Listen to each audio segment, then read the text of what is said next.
you're still here. And you get another chance this day to do better and be better.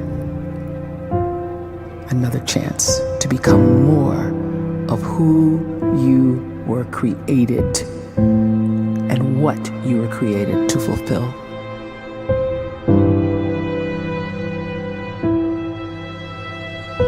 Everyone in the world is capable of living outside the role or beyond the roles that they place themselves in, no matter what it is.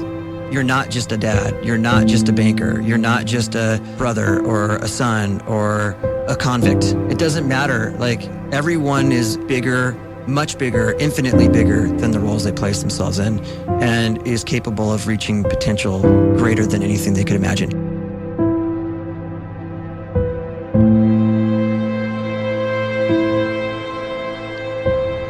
You can live the life you desire.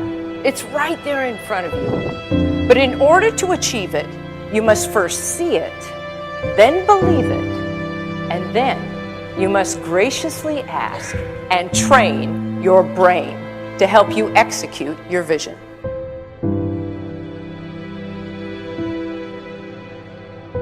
So when you start to focus and you delete distraction from your life, and you start to get seriously invested in doing one thing staggeringly well, and you practice that one thing over and over, a term to think about is mundanity. You do one simple, seemingly insignificant thing every day around your main skill, and it's very mundane, but small daily improvements over time lead to world-class results. Well, here's what happens in your brain. You start to isolate a single neurocircuit around that skill, and that starts to trigger a certain type of brain cell called an oligodendrocyte, which then releases myelin. Myelin is a fatty tissue that starts to wrap around that single neurocircuit related to that main skill you've been practicing. And when myelin starts to wrap around the brain circuit, what happens is you have accelerated learning times, you can see more quickly, heightened perception, and you'll learn more quickly. And that is really the quote-unquote secret of the great producers. It's not a result of some natural gift, but their daily practice, their relentlessness and their grit, their work ethic, and their singular focus and sacrifice.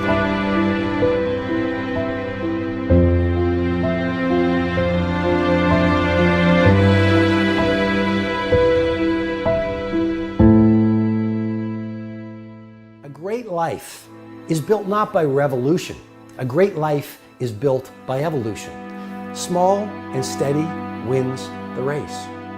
What you do every day is far more important than what you do once every decade. I want you to really think about that idea. What you do every day is simply your life in miniature. And as you live every single day, so you're crafting your life. What you do over the next hours is really building your future. And if you can just get every single pocket of 24 hours right as best as we humanly can, the rest of our life is going to take care of itself. So small wins matter. The scripture says we will eat the fruit of our words. You are planting seeds when you talk.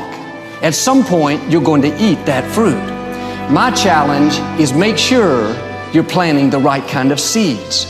If you want apples, you have to sow apple seeds. If you want oranges, you can't plant cactus seeds, poison ivy seeds, mushroom seeds. You're going to reap fruit from the exact seeds that you've been sowing. In other words, you can't talk negative and expect to live a positive life. You can't talk defeat and expect to have victory. You can't talk lack, not enough, can't afford it, never get ahead, and expect to have abundance. If you have a poor mouth, you're going to have a poor life.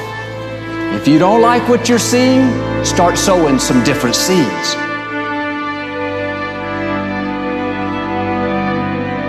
We may not realize it, but we're always feeding ourselves. What we watch, listen to, the people we're around, the thoughts we're dwelling on, that's feeding our inner man. If you go to lunch with people that talk bad about the boss, make fun of a coworker, put down a friend. They're feeding you gossip, feeding you jealousy, feeding you disrespect. Here's the key. Whatever you feed is going to grow. You may not like what they're feeding you. You're a nice person, but if you continue to hang around them, before long, you'll be gossiping, you'll be critical, you'll be disrespectful. Why? Because you kept feeding the wrong things.